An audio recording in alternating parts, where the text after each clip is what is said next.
welcome into the College Kickoff 2025 Ole Miss edition. Over the next 30 minutes, we'll talk Rebels, the players, the coaches, the schedule, and, of course, the predictions. I'm Mike Ceide, joined by Colin Cody and Harrison Klopp, and a special guest that's just minutes away. But right off the bat, guys, or should I say the T, what a difference a year makes for this Ole Miss team. Because remember, last year, Lane Kiffin and company, they were the playoff darling. They were supposed to make the playoffs. Of course, they did not. Fast forward to a new season, and not a lot of people are talking about the Ole Miss Rebels because of what they lost. So my question to both of you, Colin, I'll let you go first, is would you rather be the team that's playing with a chip on its shoulder over what happened last year, or would you rather be the team that maybe people are overlooking because they don't, the expectation aren't as high as they used to be? Well, to your point, I think it's a great thing for Ole Miss not to be talked about as much as they were last year when they had all the talent, all the big-time transfers coming into a program. Not saying that they don't have that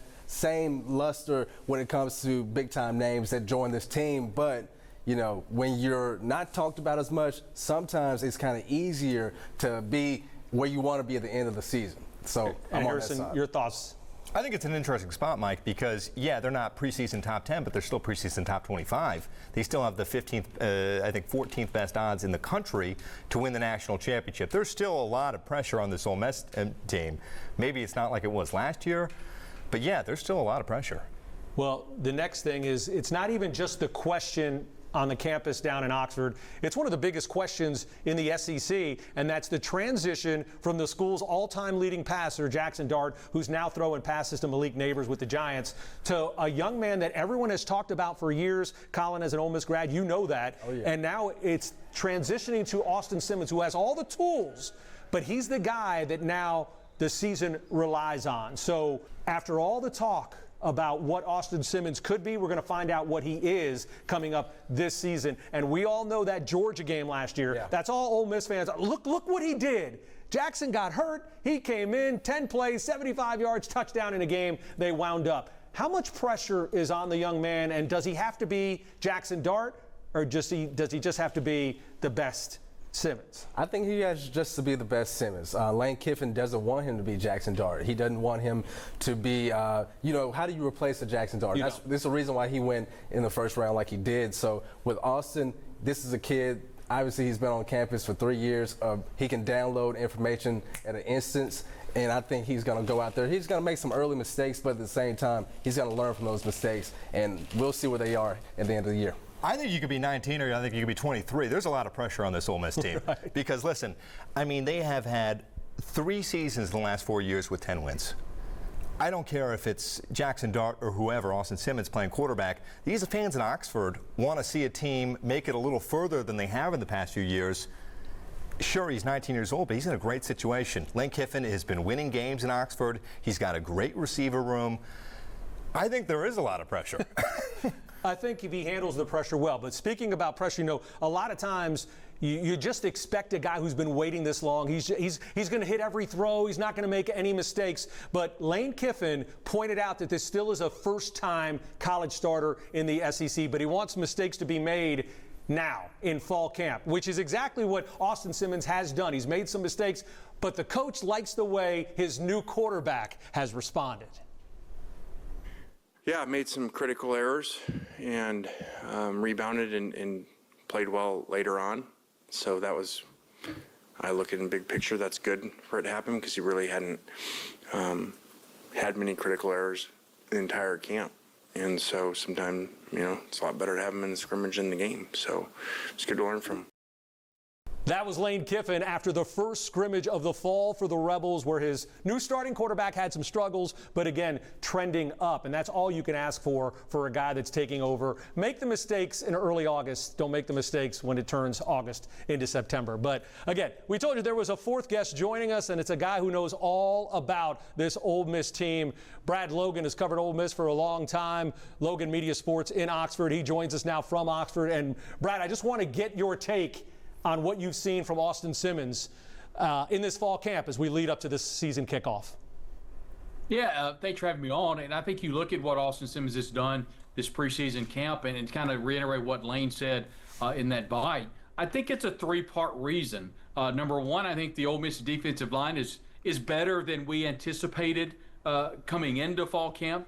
Number two, I think it's good that you can have some struggles. Again, like Lane said, you much rather have it in preseason camp than have it during the game.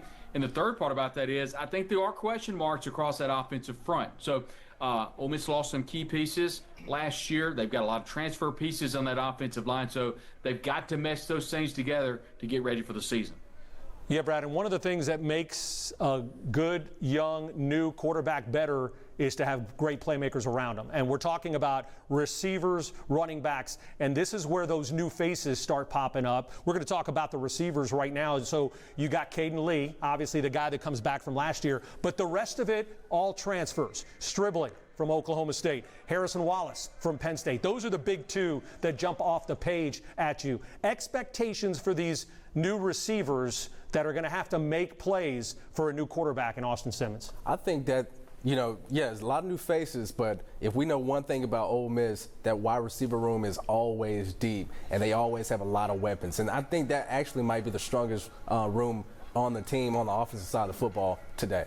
And Harrison, I love these stories because two of these guys that a lot of Ole Miss fans may not know about, especially Harrison Wallace, the Rebel Wallace, but you have a history with him. And then there's also another one of these transfer wide receivers that you're excited to see for the Rebels this year. Yeah, so I was in Morgantown, West Virginia last year, and I saw every Mountaineer game, and that was including Traylon Ray, who's a new transfer to this Ole Miss program, had a terrible leg injury, season ender against Baylor, but this guy was really talented. He didn't have a great quarterback in Morgantown, not like Austin Simmons and Garrett Green, but Traylon Ray is a real talent. I don't think he's Harrison Wallace, who was the leading receiver-wise for Penn State last year. I mean, Austin Simmons is a great position, Mike. And again, what you didn't know, Harrison didn't want to say that one of his first touchdowns he ever shot in the TV business was a Penn State game, Harrison Wallace, right? Yes. So I wanted to throw that out there. But I'm going to bring Brad in now. Brad, about the running back room, really easy that Lane has talked about the struggles of last year's team was based on the fact they couldn't really run the football. Now it's an entirely new room with really Logan Diggs, the only guy that's coming back, but he only played in the bowl game as he was rehabbing a torn ACL when he transferred in from LSU. What do you like about that running back room that fans should be excited about? Because they have numbers, we just haven't seen those guys run the football. Well, depth is back, and that was something that Ole Miss did not have last year. If you'll remember, Ole Miss had a walk-on wide receiver at running back. For whatever reason, Ulysses Bentley did not see the field as much as the fans wanted him to, so there was a running back problem. You made mention Logan Diggs, a transfer, originally started at Notre Dame, went to LSU, highly decorated running back, and very, very sparingly only played 2 snaps in the bowl game, Mike. So he's ready to go. Had a chance to visit with him during Ole Miss Media Day. He said he's 100%. And from everything that we've seen during preseason camp, he's ready to go. The guy I think everyone's really excited about is Kwan Lacey, originally committed to Ole Miss out of the state of Missouri, started his career at Missouri, now transferred back to Ole Miss. He's going to give Ole Miss some really good snaps. But I think Damian Taylor, he's the guy that everyone's really excited about, over a 1,000-yard rusher for Troy last year, another transfer running back, and a freshman that everyone's really excited about from the state of Tennessee, Shakai Mills-Knight. He's a bruiser. 6'2", 225, and he's every bit of it. He's a freshman, so as you guys know, anytime you're a freshman in the Southeastern Conference, there's a learning curve, but depth is back in the running back room for Ole Miss. That sounds like a goal line back for me, that big. And we're going to switch gears now to defense. And, we mentioned 10-win seasons, 3 of the last 4 years. They had a program record 8 NFL draft picks last year. It wasn't just Jackson Dart. You got Walter Nolan, who prepped here at St. Benedict here in Memphis. You lost a lot of guys on that defense in all 3 levels, including Princely Umalielen. We got another one of the Umalielens that's coming back. Where's the pass rush come from? 52 sacks last year, a program record. How do they get to the quarterback with the loss of some of these players, including J.J. Pegues as well? Well, I think that, you have to go back to guys that were on this team last year. Santarian Perkins, a guy that's kind of close to this area as well, but, had a monster year last year. 10.5 sacks. And I expect bigger numbers this year. He's destined for the NFL, and a breakout season like this to show that this Ole Miss defensive front is still intact. He'll be in the first round just like that. Yeah, Perkins is for sure the big name. That's going to be the big question, right? Is if Ole Miss can get to the quarterback, and they're playing some great ones, Lenore, Seller, Nussmeier, if they can have success there, maybe the rest can come. You know, those linebackers, you know, TJ Dottery's back as well. You know, you got guys on this defense that were part of it last year. As we switch focus to the secondary, though, you're talking about a defense overall that could start 7 transfers. 5 of them could come in that secondary. Listen to these names of guys that you should remember. Sage Ryan coming from LSU. Ricky Fletcher coming from South Alabama. Jalen Braxton coming from Arkansas. Kaspera Gashikin, he's coming from Washington State. I hope I got that right, because score a touchdown, I promise I'll get it right. But what are we talking about now when you got to have that defense have 5 new starters on the back end? Brad, your thoughts on what the transfers could mean, especially in the secondary for this rebuilt Ole Miss defense? In a name, Mike, I know you rambled off a lot, but there was one player, Antonio Kite, out of Auburn, has probably had the best preseason camp so far. So there are a lot of players across that secondary. Look, you know, John Saunders, Trey Amos, a guy that's playing for the Washington Commanders now, is having a great season for the Commanders. So that secondary was absolutely gutted. So it's a lot of unknowns. The biggest thing, what you want if you're Pete Golding, the defensive coordinator, is have a cohesive unit. And so far, I want to go back to the defensive line for a moment. Xavier Harris has been unstoppable for Ole Miss. Defensive lineman, defensive end Deshaun Womack, and Princewell Umanmielen, who will be taking over for his brother. The defensive line's been really good. And on paper, I didn't know heading into preseason camp, but so far it's looked really good. The question mark to me is absolutely that defensive backfield. They really need Jalen Braxton, the transfer out of Arkansas, to be good. Sage Ryan needs to be good, but right now Antonio Kite's doing a really good job, and they need some younger guys to step up. And so far they've not really had that. Need someone like a Nick Cole to step up at one of those cornerback positions, safety positions. That's another position that they lost a lot. You know, we're to a time in college football, guys, where I think we're going to have questions for every team every year because of the portal. But one of the cool things you get when you get a transfer class like Lane Kiffin seems to put together every year is why. Why do these guys pick Ole Miss? It's not about just the SEC or whatever. You got guys coming from Washington State. You got guys that grew up in Hawaii and things like that, that they've decided that Ole Miss is the place that they want to play. So some of those transfers gave us the reason why they picked the Rebels. Basically, like, I know Trey Amos and he's from Louisiana, so he had success over here. And I was like, man. And they had Walter Nolan out the transfer portal too. So it was kind of like a lot of guys that had success that entered the transfer portal and came here. So, you know, I wanted a piece of that success too. It was proof in the pudding, so. I feel like all my experiences and everything that I've got and learned from all those different places kind of molded me into who I am today, and, you know, gave me a lot of, like, knowledge and, like, wisdom based on, like, not just as a football player, but, you know, as a human being. So I definitely, you know, learned a lot of things. It is not just about success on the field. It's about what they do in Oxford in that program, and Lane Kiffin is very proud of that. When we come back on College Kickoff 2025, a look at the Rebels' schedule and if this is the year they make the playoffs. Stay with us.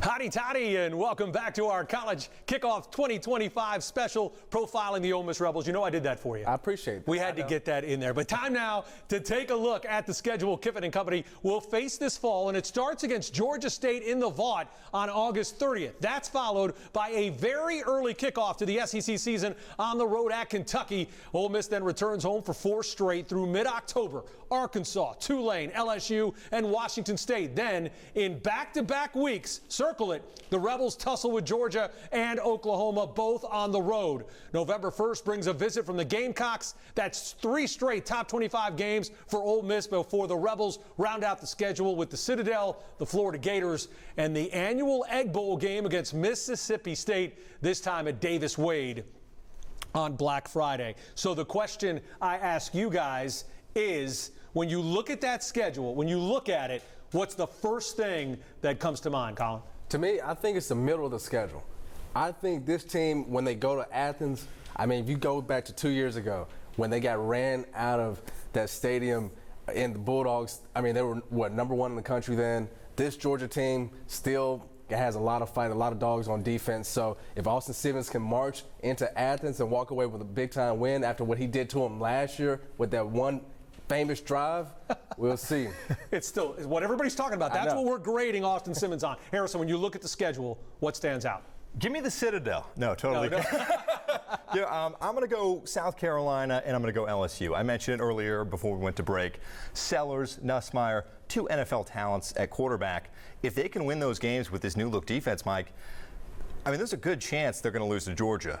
But if they can kind of limit the losses with those 2 games, might be a playoff team. Brad, when you look at this schedule, is there something that stands out that makes you go, oh, yeah, that right there? Well, I'm kind of with Colin. Number one, anytime you go on the road and face a team like Georgia, it's going to be difficult. And if you look at the schedule, I think Ole Miss, I think the over-under is 8.5. So they're probably going to be underdogs in 3 games, Georgia, LSU. And I think they'll be underdogs at Oklahoma. To me, that is the difference between a good season and a great season for Ole Miss. If they go on the road, kind of go toe-to-toe with Georgia, how they respond a week later against Oklahoma in Norman, going to be a very raucous environment, and everyone knows at Oklahoma their back will be against the wall. SEC Network, a lot of the national pundits really like Jake Mateer. They love where Oklahoma is this year. So if Ole Miss goes to Oklahoma, to Norman, and win, that could catapult Ole Miss to have a really good season. And you know what? I'm going to tell you that it's what's not on the schedule as the key to me. For a second straight year, this Ole Miss team doesn't have to face Alabama. You don't have to. They're not on the schedule. And say what you want about the Crimson Tide. Not exactly what happened last year. Tide fans are not happy with that. And you know what? Neither are Rebel fans, because both of them were left out of the playoff last year. But when you can go into an SEC gauntlet that has so many tough games and you don't have to play Alabama, that is a huge key for this Ole Miss team. Because if they can do some of the things we talked about, battle at Georgia, but like Brad mentioned, win at Oklahoma. But then that leads me to the next question about this schedule. Last year, this team lost their 3 losses were all by 1 possession, less than 3 points. So where is the Florida? Where is the Kentucky on this schedule? A game that they should not lose, but they better prepare for, because that could be the game. When you look at it, that derails their playoff hopes again. Harrison, is there one that stands out for you? I see Kentucky at Kentucky and Lexington. Yes, I mean, that second week start to SEC play with a young quarterback. Game. Yeah, Mark Stoops had their number last year. I wouldn't be shocked if he did it again this year. Colin? Look, we've already stated that I went to Ole Miss. I was in the stands for 4th and 25. That's the only game I've ever been in or been in the stadium for and felt like a team that I was rooting for was going to win, and that wasn't the case. So after what they did to Arkansas last year, more than 500 yards of offense, Jackson Dart, I believe he threw 7 touchdowns. Caden Lee had an outstanding game in that performance in Fayetteville. If they lose to the Hogs in Oxford, it's going to be a sad day. And it also might save Sam Pittman his job. Yeah, we'll see. And, you know, the game that cost Ole Miss the playoffs last year, say what you want about Kentucky. When you went to the Swamp and you lost to a Gator team that was reeling at the beginning of the season, but turned it around for DJ Lagway at the end of the season, that was a game that Jackson Dart did not play very well. That game, when the playoff came out, that was the game that Ole Miss fans were saying, please don't be the one that costs us. Now you get the Gators back. So where Ole Miss has to go to Georgia to prove themselves, can they do it again? Now they get the Gators in their backyard and can't let the Florida Gators at the end of the season be that team that might cost them a playoff spot again. Brad, have we hit all the games, or do you see another one? I know you talked about Oklahoma a few minutes ago, but is there a game where you're like, that could be the trouble game if Ole Miss isn't ready? Yes, but I want to say something real quick about the Kentucky game. Kentucky beat Ole Miss straight up last year. It was a great game plan. They won the game.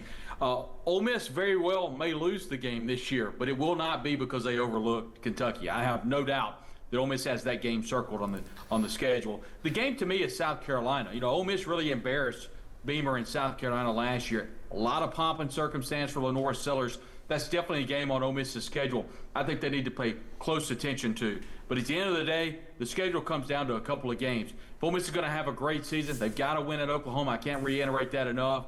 Play well at Georgia, and that game with LSU is always special. Here's one on the schedule, gentlemen, no one's really talking about. Coach John Sumrall and Tulane and the Green Wave. They went to the portal and got a really good quarterback. And former Ole Miss head coach and LSU head coach Ed Ogeron is on staff. And that's definitely a game that Ole Miss cannot sleepwalk through. You know, and that's a Tulane team that, despite all the changes, and I know we say the word changes all the time because it's with every team, that's a team that's picked to win the American. So this is a team that you better watch out for, because you can't just chalk up wins anymore, because so many different players from Power Fours come down to the Power Five and can give you a run for your money. But here we go. If we were sitting here last year, we would be talking about the fact, oh yeah, Ole Miss is a playoff team. Ole Miss is a playoff team. Is Ole Miss going to make the playoffs this year? Not with Jackson Dart, but with Austin Simmons, Harrison. Is this Ole Miss team at the end of the year going to be top 12 in the country to play for a national title? I think if they go 10-2, Mike, I think they are. And I do think that will happen. I think they lose to Georgia. I think they split the series with either South Carolina or LSU. I think they drop one of those games, but I still think that will be enough. Like Brad said, if they can beat Oklahoma, and I think they will. So I do think they're going to be in the playoff. I don't think they're going to be one of the higher seeds, but I do think they will sneak in around that 12-11 spot. SEC only sent 3 teams to the first ever college football playoff. The conference doesn't want to see that again. But again, do they get in, Colin, this time? I don't think so. I think you had all the talent last year. We saw, they ultimately came short. Not saying that there isn't as much talent on this year's team, but this team, unknown talent, but also their wins are going to reside in the offensive line and what they can do and produce out of that running back room. We know Austin Simmons is young, but will he be able to step up into the moment? He has the weapons on the outside, but will he have time to give him the football? So I think they have a lot of question marks that they have to answer before I can consider them as one of the top 12 teams in the country. Brad, we talked all last year about this team in the playoffs, and we all expected them to get in. Do they get in this year with this team? I don't know. I think they're right there. I'm leaning more 9-3 because of the way the schedule lays out in the latter part of the year, because I think it's going to be incredibly difficult to win at Georgia and at Oklahoma. And then you've got home games against South Carolina, Florida, really good teams. Then you've got LSU. I'm really leaning 9-3 with an outside chance at the playoff is where I'm at right now. With the over-under at 8.5, I think they go over and maybe get to 10, depending on what happens in Norman.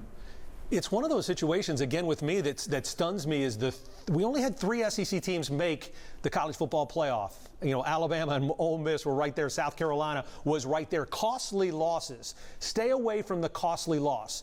But I think as much as Ole Miss has to prove, there's also some other teams like Alabama and Georgia. I know Georgia got in last year. We're not even talking about Texas, the number 1 team in the country. I think that the SEC gets 4 teams in, but I don't know if the Rebels are one of those 4 teams. As you mentioned, just so many question marks. Now, if Austin Simmons delivers on what everybody thinks he can be, because, the backup quarterback is always the favorite player on the team for the fans' perspective, because never does anything wrong and he's always the savior. Well, he now hands the clipboard over to somebody else. Yeah. So is this the year that maybe they surprise some people, but they're going to have to pull, like you said, Harrison, when you talk about Georgia, LSU, South Carolina, those are 3 games where you got to come out with 2 wins. And if you get those 2, I think you're in. If not, you probably are going to be sitting on that 12, 13, or 13, 14, 15 and having to sweat out the playoffs. Now, one of the things we're going to leave the field for a second and off the field stuff. I wanted to have this discussion with you guys. One of the things that a lot of college football fans are talking about right now is the Netflix series about the SEC. Everybody's loving it. SEC, again, is what everybody's talking about because of this series. But Lane Kiffin decided that his program would opt out and not be a part of that series. And this is why he decided to do that. Yeah, I just teach their own. I've just never been a fan of those things when they come in, and over years of watching them, I just think it's really hard for coaches not to be phony in that, when there's a camera in front of you and it's going to be on air, and then your players. And I think we're unique in how we are, and that's a big part of what we tell the guys. What you see is what you get here. I've just always been against it. I know it makes a little money and, fills people's ego to be on TV and stuff, but I just look at it from a team perspective. I don't think it's good, but that's just me. I'm telling you, it's fun to watch, but I get it. Yeah. I get Lane's decision about, look, let's just put the focus on the field and not worry about people being fake. And Lane Kiffin, this is just who he is. I mean, we see him on Twitter, we see him in the pressers, but honestly, this is just who he is. He doesn't need the cameras to be around for him to express himself around his team. He runs that thing like a family, and he doesn't need the cameras to show it. I totally agree. I mean, big season, 19-year-old quarterback, wants to lock in. I can't blame him for it. And it's one of those situations where with today's day of social media and things like that, your players are always on that thing. And if they know, man, I'm going to be on this great show, maybe they're not locked in where you need to be locked in this lead up to the season. It's going to be a fun time. It's going to be a good time as the Ole Miss Rebels try to do what they didn't do last year, and that's play for an SEC championship first, but an opportunity for the college football playoff. And what comes with that is a national champion. Well, we hope you enjoyed the show. 30 minutes talking about what the Ole Miss Rebels should do, could do. For Brad Logan and for all of us, Colin Cody, Harrison Klopp, I'm Mike Ceide. We hope you enjoyed College Kickoff 2025 for Ole Miss. Enjoy your Saturdays in the Grove.